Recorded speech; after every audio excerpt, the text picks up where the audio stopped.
Malayo pa, pero malayo na. Hanggang saan kaya ako dadalhin ang pangarap ko? Yan yung tanong na palaging tumatakbo sa isip ko. Na marahil, ganun din sa isip mo. Kasi kung titignan mo, kakaiba talaga yung ginagalawan nating mundo. Parang minsan, nagtitripan na lang tayo. Paikot-ikot na lang yung sitwasyon na paulit-ulit kang natatalo.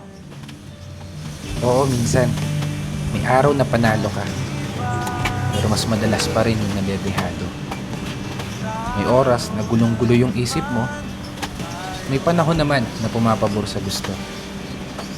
Ganito siguro talaga yung ibig sabihin ng buhay.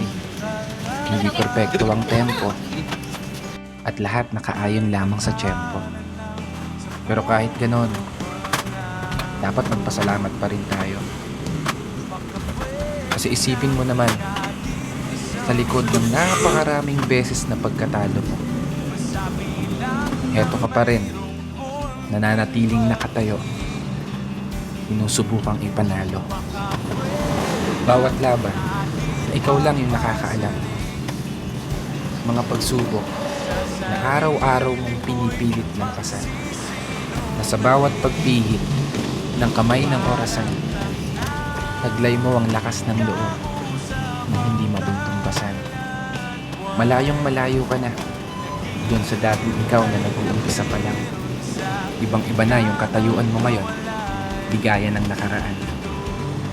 Mas matapang ka na, mas matatag ka na, mas kaya mo nang harapin ng mga problema kahit nag-iisa ka.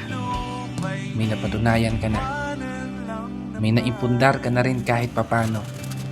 At higit sa lahat, may narating ka na. Malayo pa, pero malayo ka na. Kaya ituloy mo lang ang paglalakbay hanggang sa marating mo yung dulo. Paulit-ulit ka mang matalo, matumba, madapa. Diretso ka lang ayon sa plano. Pero sana, lagi mong tandaan ang munti kong payo. Huwag mong kakalimutan palakpakan ang sarili mo para sa mga laban na tahimik mong naipanalo.